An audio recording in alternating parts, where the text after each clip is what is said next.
Dans sa vidéo intitulée « Scandale dans l'armée » que cache Gilles Banza, vidéo mise en ligne le 13 septembre 2025 dans les médias et réseaux sociaux, les youtubeurs et tiktokers Honoré Kabongo Chibundi s'en prend particulièrement au chef d'état-major général des forces armées de la République démocratique du Congo, le lieutenant-général Banza Mouilambwe Gilles, tout en mettant en cause le choix porté par le commandant suprême sur la personne du chef d'état-major général. Il s'est même permis de douter de la loyauté du général Banza et de dire qu'il a fui Uvira alors qu'il y est resté même après le départ du chef de la délégation.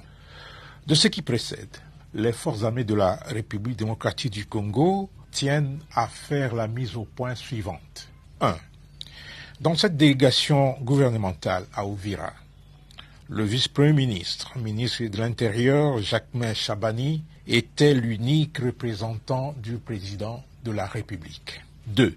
Le chef d'état-major général n'a jamais été le commandant suprême adjoint. Dans cette fonction, le président de la République n'a ni adjoint ni intérimaire. 3.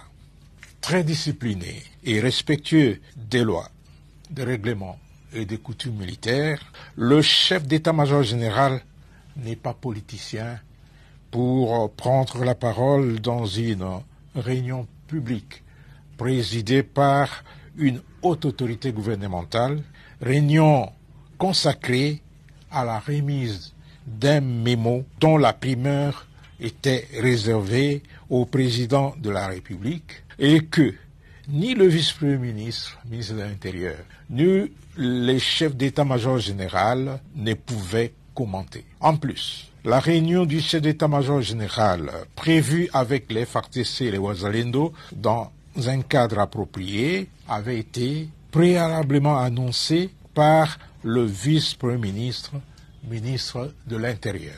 4.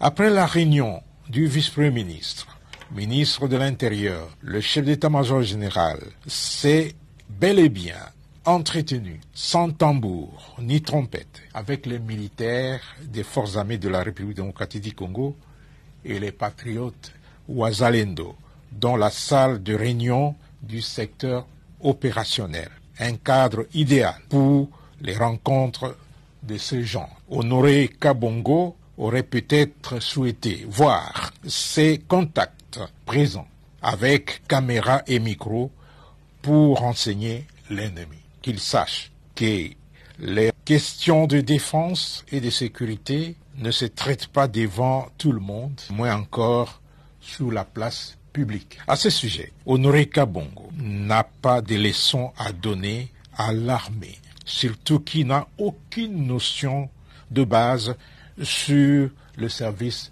militaire. 5. Les forces armées de la République démocratique du Congo considèrent le discours de Honoré Kabongo comme une tentative désespérée d'opposer les FARDC unis aux Wazalendo pour une cause noble. Ce discours sert par ricochet la cause de l'agresseur de notre pays. 6. Enfin, M. Honoré Kabongo Chibundi doit apprendre à mesurer ses propos et à faire preuve d'humilité lorsqu'il aborde des questions qu'il a difficiles à cerner et à maîtriser. Car, comme le dit une sagesse populaire, il est amoral et même dépravé de parler des choses qu'on ne maîtrise pas.